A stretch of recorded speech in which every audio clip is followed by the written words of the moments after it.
Hello again, and welcome to this episode of the Guns Magazine podcast. I'm your host and the editor of Guns Magazine, Brent Wheat.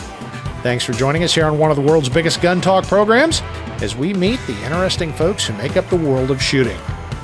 Well, I think we've got an informative show today. I recently got asked my opinion about whether a open or closed emitter red dot optic is better. And of course, I've got plenty of opinions, but I thought, how about I call up the guy that literally wrote the book, that would be the student manual for the red dot optic class at Gunsight Academy. That's our own Eric Gelhaus, the editor of AmericanCop.com. So I fired up the video link and chatted with Eric about which one is indeed better, open or closed emitter. And he, of course, had a lot of thoughts and data to support that. So we'll get to that in just a second. I would like to welcome a new supporting sponsor, HIVIZ Sights. We urge you to check out the new HIVIZ Fast.H3 at HIVIZsights.com. That's Fast.H3, HIVIZsights.com. Well, we'll talk to Eric after this quick word from Riton Optics.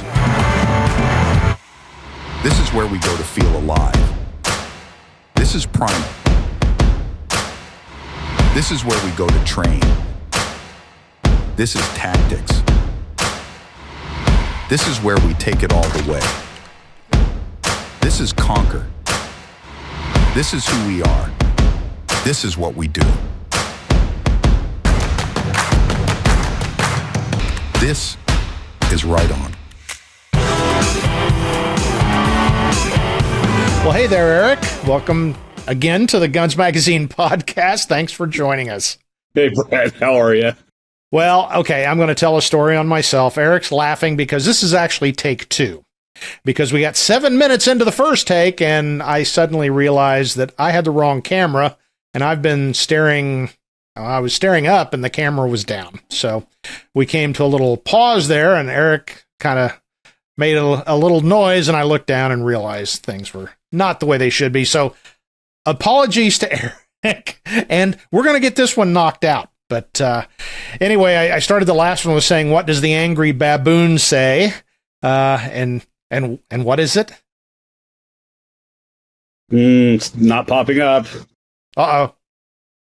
All kinds of technical issues. So it shall be. Aha! There you go. So it shall be.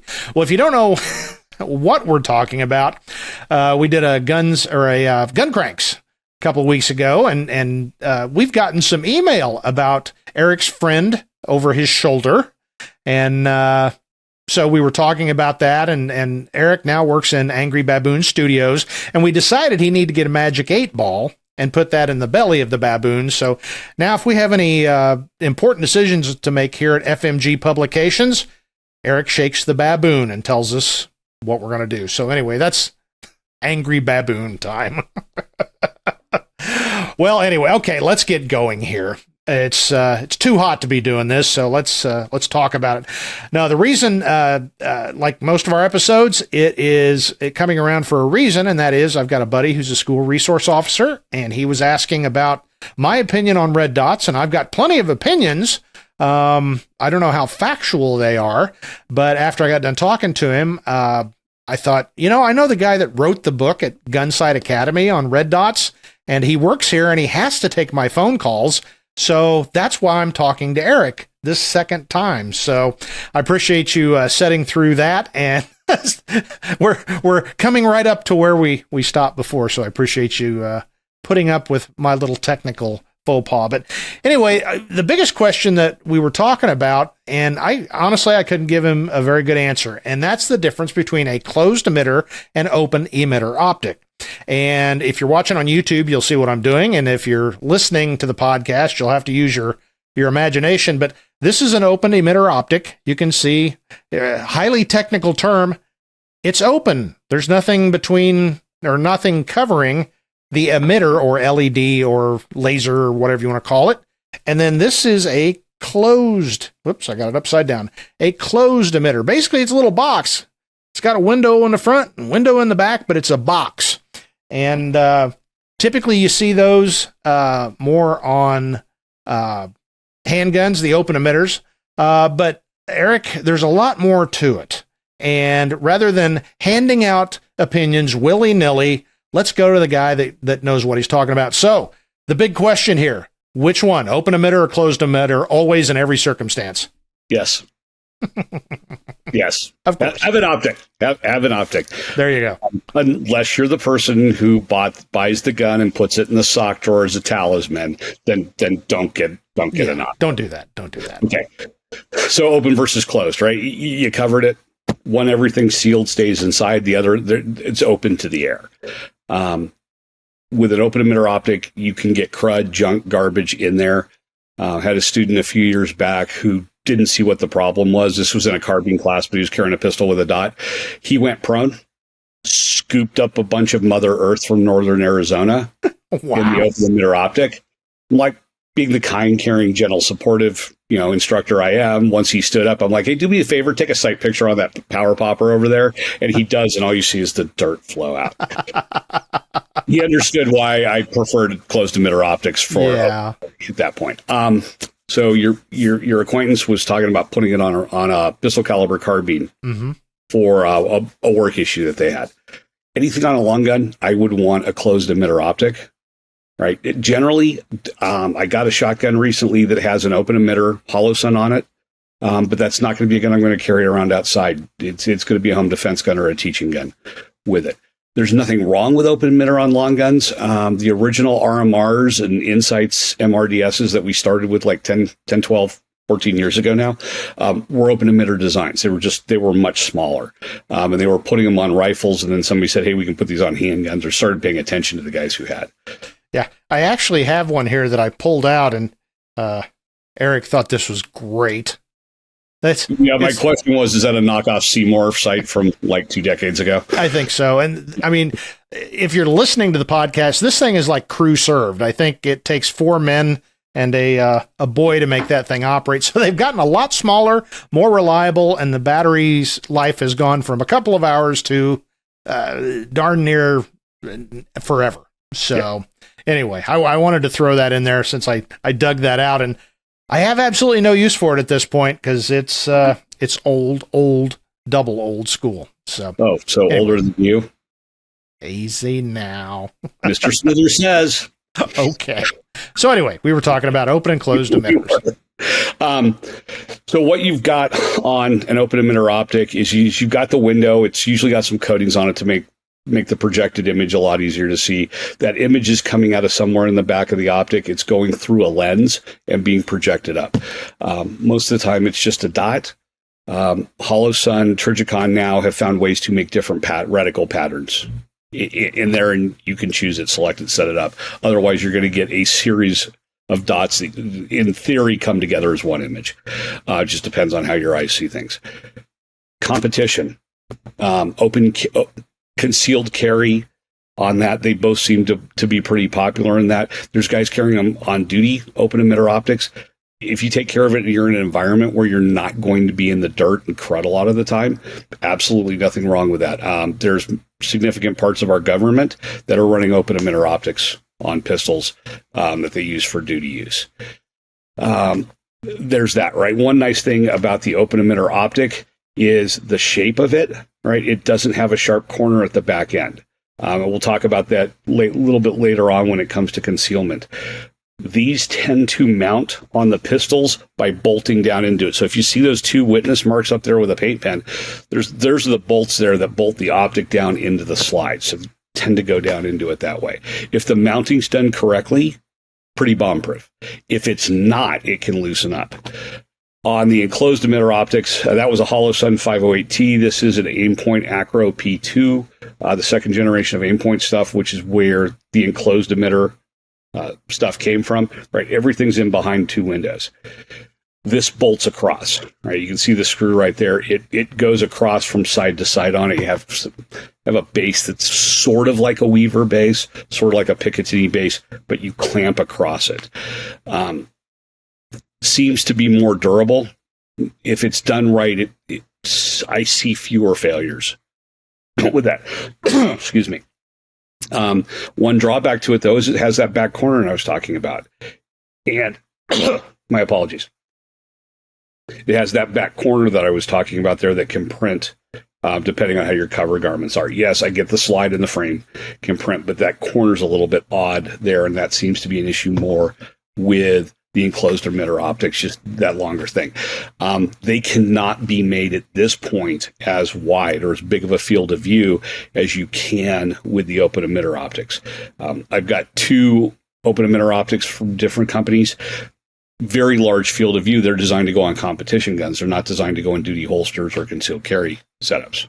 So, but we can't necessarily go too much larger on the enclosed emitter. At least nobody is doing it right now.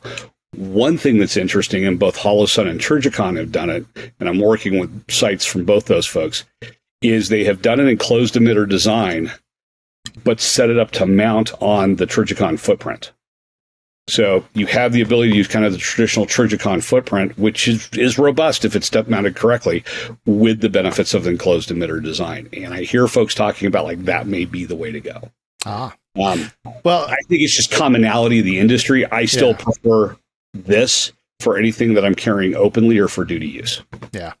Well, sidebar here, and if folks listen to our previous podcast that you were on talking about just red dot optics or pistol optics in general, we need to point out the fact that the mount is generally the weak point in these things. Everybody worries about the battery going bad or the optic system, failing, which it can, but generally that's after the mount has been destroyed. So talk a bit about that. So early on, when I first got into pistol mounted optics, you had some pretty weird ways to get them on the gun. Probably about the 2011 timeframe, if you were going to do this, you were having to send your slide out to a gunsmith or a machinist who knew what they were doing, and having them direct mill the slide for whatever the optic was.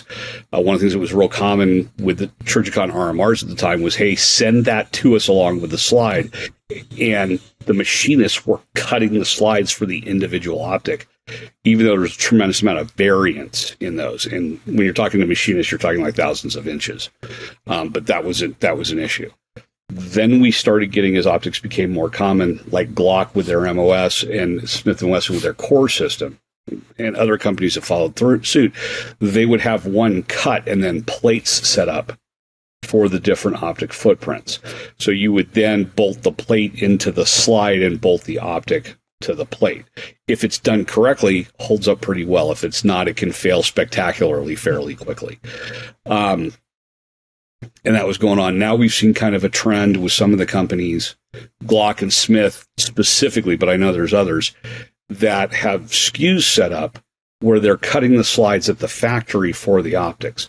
So you can go to Glock or Smith and get a slide cut on a Trijicon RMR footprint and the Aimpoint ACRO footprint. Glock has cut slides on the Holosun 509T, their enclosed emitter bolt across optic, which has a footprint sort of like the ACRO, but it does not match up, and you can't make it match up, right? So they will cut some slides for those. Everybody seems to be realizing that might be the way to go and go back to it. There's some companies, though, out right now that are out there making real good aftermarket plates. Like C&H Precision was one of the first people that did it. Now you've got companies like Calculated Kinetics and 1171 that are doing some very solid aftermarket plates that if you're going to stay with that system, they would be worth looking at. Well, let's go back to the emitter part of it. And I've got a question. It's kind of a trend question. It seems like pistol optics, for the most part, were the open emitters. And now it seems like in, I don't know, the last 6-8 months, year or so, now suddenly, if I had to say a new hotness in the pistol mounted optic world, I would say closed emitters are coming on. Is that true, or just selective listening on my part? I think it's more accurate. So I'll kind of run through a spectrum here. Trijicon came out with their enclosed emitter optic, the RCR. It's set up to bolt down into their footprint, right? Holosun has come out with the EPS line, right, which bolts down into their footprint, but is also enclosed. It's kind of a smaller form factor. You have the Holosuns with the 509T, their clamp across one. And then you've got about 8 companies building optics that fit on the ACRO footprint. That was 8 by the last time I looked and caught it. So there's 8 different entities in addition to Aimpoint that have come to market with an enclosed emitter optic that's on that footprint. I'm working with a couple of them right now. You mentioned one of them, Riton. I'm working one from a company called Lead and Steel. So there's a number of them out there. More and more folks are making them. Whereas Aimpoint puts the battery on the side, like the one, I think the one you held up from Riton, and some of the other ones I'm looking at are putting the battery on top. Yeah. Which is making it a little bit narrower, a little bit wider field of view, but now they're putting the electronics in the battery pack up top. And some of them are even putting the emitter up there, so it's projecting downward, not upward. I don't know if there's a difference functionally with that, but I know folks are trying to come up with different things.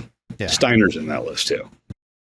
Well, I don't have a lot of trigger time with closed emitters. I mean, I've shot them, but I have far more time with open emitters. Is there any difference in terms of operator mechanics versus, open or closed? Is there anything you need to do different, or is it just you're putting the dot on the target? You're letting the dot appear on the target, right? For the end user perspective, how you shoot the gun doesn't change, at least not from my perspective. You're still going to have your visual attention on what it is you're trying to hit. You're going to present the pistol into the eye target line, right? You're going to let that dot appear, float over, if you will, what it is that you're trying to hit. The difference is you're seeing a screen appear versus you're seeing a tube appear. You're not intentionally focusing down that tube or focusing on that screen. You might, but the goal is to try to get all the visual attention on what you're trying to hit and just letting that dot appear. Yeah, where it is, and then press the trigger in such a way you don't disturb that. We'll talk about the field of view, because I will say when I first started messing around with red dot optics, I wanted a big, wide field of view, and the more I do it, the more I realize I'm not looking at anything except the target and putting that dot on it. So I could see where really the tube doesn't make that much difference, but you pointed out for concealed carry or competition, some folks do want the wider field of view. So talk about that overall field of view. I was still working full time, so it would have been 2018, maybe early 2019 when the Trigicon's SRO came out. And whereas some of the optics may be like pie plate sized, as an example, not actual dimensions, the SRO was like the whole paper plate size dimension. I believe I've got one right here someplace. Yeah, one of the guys I worked with walked into my office with one of the SROs and like cleared the pistol, handed it to me. He's like, "Hey, go ahead and take a sight picture." I'm like, "This is the easiest thing I've ever had to try to find like the dot on, right? Yeah. Like you couldn't not find the dot with that."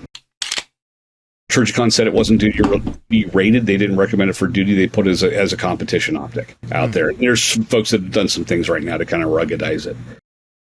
C&H Precision came out with a competition model, and EOTech came out with a competition model, right? One was rounder, one was more kind of rectangular.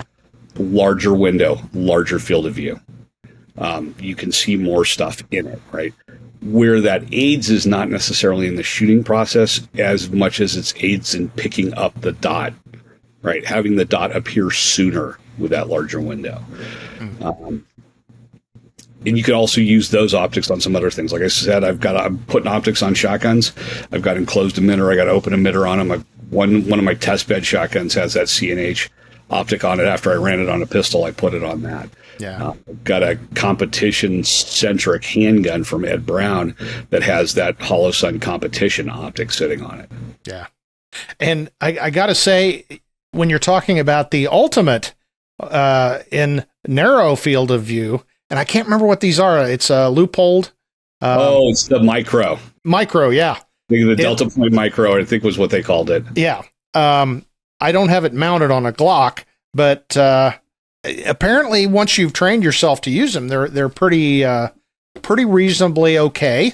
But as you can see, there's pretty much, you can see the dot. That's it. There's no field of vision, but it is a very narrow field of view, and tracking with it was awkward. Yeah. So interesting idea. I didn't care for this piece here. All hangs off the back end of your gun, so it makes your gun almost an inch longer. So interesting idea, but don't see those much anymore. But yeah, field of view can be whatever you make it. So the more I get comfortable with a red dot, it's not a big deal to me. So, any other considerations on open versus closed in terms of your emitter? You got to clean the emitter every so often, right? What? Come on. I know, like heresy, right? Like taking care of your equipment. If you're going to treat your gun like your lawnmower, as Larry Vickers said, right? Go buy this brand. You've got to take care of the stuff. One of the interesting little weird metallurgy plastic meeting together things. When Trijicon started anodizing their RMRs, the anodizing and the emitter window didn't get along, and so they were losing emitter windows because of the glue and just the combination of everything, right? And so folks would be able to tell this when they came up, got a sight picture with a dot, and like the screen was like a light red, and there was no dot anywhere because the emitter window that focused that was gone. Apparently that was a fairly easy fix, and I haven't heard about it in a couple of years. Yeah. I'm guessing that's been resolved. Well, it is amazing. That's one of the kicks that people always that don't use red dot optics as well. It could break, and then you're out of luck. And we'll talk about that in a second because that's something you should plan for. But actually, they've gotten pretty robust. I've got a Burris over there that came on a gun, and we were shipping it back and forth. And I don't know how, but the whole top half of the screen is cracked and broken, and that optic still works just fine. So, but as we've talked in that previous episode you were on, planning for your optic to fail or the window being full of either cheeseburgers or Mother Earth, that's should be a normal part of your training. So talk a little bit about that. That is a concern. People have worries about the batteries failing, environmental issues, or other things. So you include it in the training. Either classes I do at Gunsight or my own classes, I include that in there, right? Dealing with broken blocked optics. So we turn the dot off. All right, come up, get a sight picture. There's nothing there. Go to your backup irons. And I still believe in having backup irons on the gun just for this reason. Okay, what if you can't see the backup irons for whatever reason? You can use the whole window, the whole back window as a ghost ring. Look at what you want to hit through the window, or right, put that window on what you need to hit and shoot until the problem's resolved. Right? And the immortal Pat Rogers, changes shape or catches fire is the way he would explain it. You can use the shape of that optic housing. So if you think back to like Jim Cirillo with the NYPD stakeout unit, I understand he didn't use a traditional sight picture. He used the shape of the gun, the backstrap on the revolver and the cylinders, and that was his indication for the distances and the speed he was shooting. I can take the top of the optic housing, put that, say, across the collarbones, and I'm going to hit what I need to hit if that works for me. Now, a rounded optic doesn't work as well as a flat one. I was just going to say that since I've incorporated that after being taught that by you at Gunsight, it's amazing after you've practiced it a few times, you can get some pretty good hits farther than you would think you could get them. So it's quite capable. And some of the optics are actually have some shapes that are, I think, intentionally conducive to using them as kind of a battle sight. Yeah, the Trijicon RMR with like what I call the owl ears on it, put those on the collarbones and press the trigger. If the optic shape doesn't work for that, right, you can go to the slide plate cover of the hammer. Just you come up, there's no dot there, you can't find the backup irons, raise it up slightly to the slide plate cover of the hammers on top of the part of the target, the body that you want to hit, you need to hit, and you can shoot from there. And there's one more that's a little bit odd, but roll the gun inboard slightly and sight down the line between the frame and the slide. And it works. There are people who absolutely love that and could do good work with it back at distance. Right. If the dot's not there, go to the backup irons. If that's not there, then you have these other things, right? Just, it was a bad day that you got into a shooting. It's a really bad day that your primary and secondary sighting systems are unavailable to you. Find a way to get through it. Yeah. But these things happen in the real world, so that's part of what you need to include. But it's not a reason not to carry an optic. And I still get letters saying, well, I don't know what you're talking about. I've just been shooting this way. And I'm telling you, it took me longer than probably anybody And that was even after I had professional instruction by one Mr. Eric Gelhaus. And actually, I was at a media event also, and we did some red dot work. And still, I came back and had a hard time with it. And finally, when my brain clicked, I'm shooting better than ever, and I can prove that. Just the other day, was telling somebody, and he's my age, and he refuses to go to a red dot. And I'm like, let me show you something. And it's like, wow. Because what I also noticed was I was out doing some pistol testing, and it's getting to the point I cannot really see that front sight as hard as I want to focus on it. It's just some kind of hazy thing floating out there unless I put my my readers on. So it's a wonderful thing when you can put a clear, crisp red or green, I prefer green, on your target and press the trigger and repeat as necessary. So they're a thing, kids. And if you don't think they're for you, I would strongly suggest try it until you get to the point you can actually make an informed decision. And I think the odds are you'll probably go with one. But well, my range trip this morning was preparation for a class I'm teaching in a couple of weeks, because I don't normally carry a Glock, and I've got to use a Glock for the class I'm going to be doing. And I was back at 50 yards. I started at 10, 25, then back to 50 on reduced BC steel.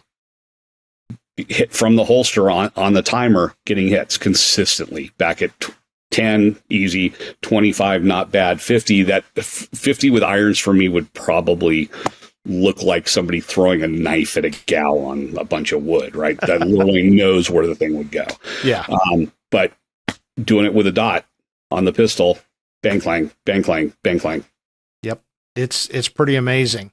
Well, I think probably a big takeaway here, and you can correct me if I'm wrong, but I thought one thing that you said kind of really struck home, and it's something that we mentioned darn near every episode, and we always give credit to Tom McHale, the editor of American Handgunner, that shooters are too binary. So that means it's either A or B, black or white, good or bad. And I think the more important thing is use an optic, and you can optimize it for certain applications. But I think the big question is, like we said in the beginning, closed or open? Yes. Yes. And then when you get some more experience, go from there. But I guess my advice, the takeaway is don't get so wrapped up in the exact one, because I think that's what my buddy's going to do. And he'll probably still not have an optic on that rifle in a couple of months. So I've got both. You know, I worked for Aimpoint for a few years, so when the ACRO came out, that was kind of the way I started to drift. But I've worked in closed emitter optics, I've worked open emitter optics, in uniform, out of uniform, shooting matches, going to the woods. Just I kind of pick and choose. I have guns set up with both so that I can take advantage of, like you said. Yep, and that's the big takeaway. Go ahead and finish, Eric. But the one thing I'll say is I had to put the work in. And you talked about having to put the work in. You can't buy it and have it give you skill. What? That's the most un-American thing you've ever said. Yeah, all this cool guy stuff and neat toys. Yeah, it's fun to buy. And occasionally, even at my age, I pull that all out and go, I've got some cool gear here. But it does not buy proficiency in any way, shape, or form. So, you know, that is truly a lesson that we try to preach across all of our magazines and from all of our editors who are very experienced, that you got to put the work in, and it's the same with an optic. So don't worry so much. Pick one you think you like, and you know it's reputable name brand. Do not go to Amazon and pay $22 and expect your optic to work more than the first time you sort of kind of bump it on the table. So, but otherwise, go do it. So, any closing thoughts on top of all those points I just made, Eric? Yeah, I'll leave it with you. Okay. What's the baboon say? Hold on. I got the Amazon Magic 8 Ball, apparently. Oh, no. You can count on it.